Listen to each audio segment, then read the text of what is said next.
I was working at a financial firm in New York City with a bunch of very smart people, and I had a brilliant boss I much admired. I went to my boss and told him I was going to start a company selling books on the internet. He took me on a long walk in Central Park, listened carefully to me, and finally said, "That sounds like a really good idea, but it would be an even better idea for someone who didn't already have a good job." You can have a job, or you can have a career, or you can have a calling. And if you can somehow figure out how to have a calling, you have hit the jackpot, because that's the big deal. I met Jeff Bezos 25 years ago, and he told me, "Dave, I want you to invest in my company." "What are you doing?" "I'm gonna start a bookstore in my garage." "Okay, and I'm gonna put it online. People buy online, and I'm gonna ship out of my garage. But if you invest in me, Dave, someday I'm gonna be the richest man in the world. I'll do over $100 billion. First of all, there is no such thing as $100 billion 25 years ago. Statistically, there's no such thing. Countries didn't have 100, our national debt wasn't $100 billion. And this dude's telling me at 26 years old that he's gonna be the richest man in the world because he has a garage and the internet? That was his truth.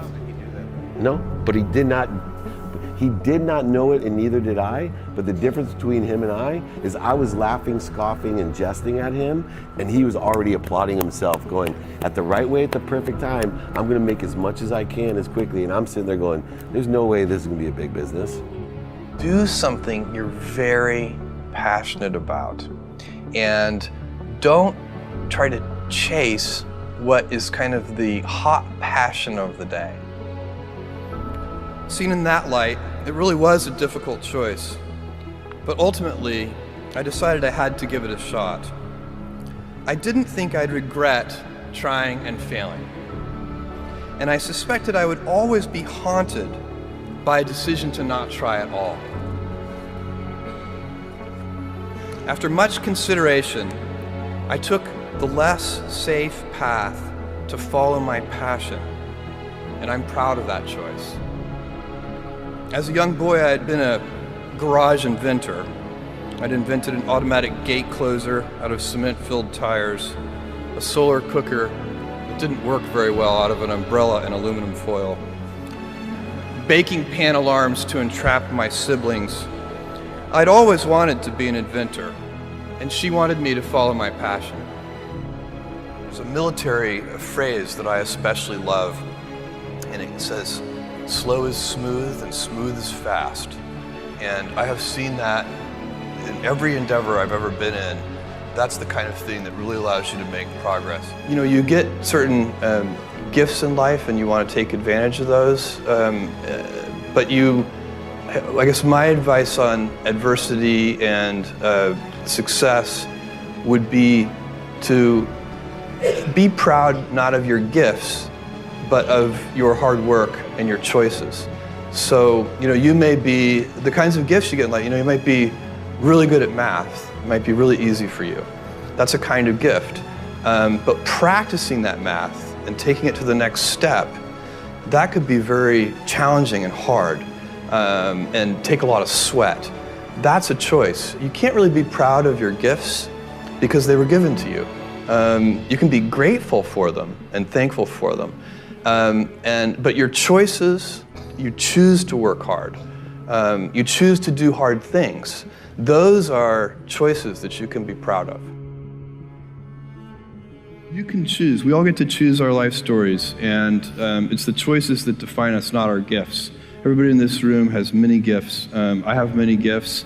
You can never be proud of your gifts because they're gifts. They were given to you. You might be tall, or you might be really good at math, or you might be extremely beautiful or handsome, or there are many gifts, and you can only be proud really of your choices because those are the things that you are acting on. And one of the most important choices that each of us has, and you know this just as well as I do, is you can choose a life of ease and comfort, or you can choose a life of service and adventure. And when you're 80, which one of those things do you think you're going to be more proud of? You're going to be more proud of having chosen a life of service and adventure. There's never been a better time to be alive. I mean, it's just incredible the amount of inspiration that the world generates for me, and I think for a lot of people. It's insane, the amount of change and invention and opportunity. Your life, the life you author from scratch on your own, begins. How will you use your gifts? What choices will you make? Will inertia be your guide, or will you follow your passions? Will you follow dogma, or will you be original? Will you choose a life of ease, or a life of service and adventure? Will you wilt under criticism, or will you follow your convictions?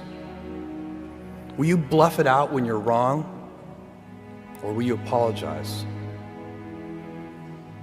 Will you guard your heart against rejection, or will you act when you fall in love? Will you play it safe, or will you be a little bit swashbuckling? When it's tough, will you give up, or will you be relentless? Will you be a cynic, or will you be a builder? Will you be clever at the expense of others, or will you be kind? Every time you figure out some way of providing tools and services that empower other people to deploy their creativity, you're really onto something. You know, you're very lucky if you have a career. A lot of people end up with a job. If you don't love your work, you're never going to be great at it. Jules Verne, Mark Twain, Galileo, Newton, all the curious from the ages would have wanted to be alive, most of all, right now. As a civilization, we will have so many gifts, just as you as individuals have so many individual gifts as you sit before me. How will you use these gifts? And will you take pride in your gifts or pride in your choices?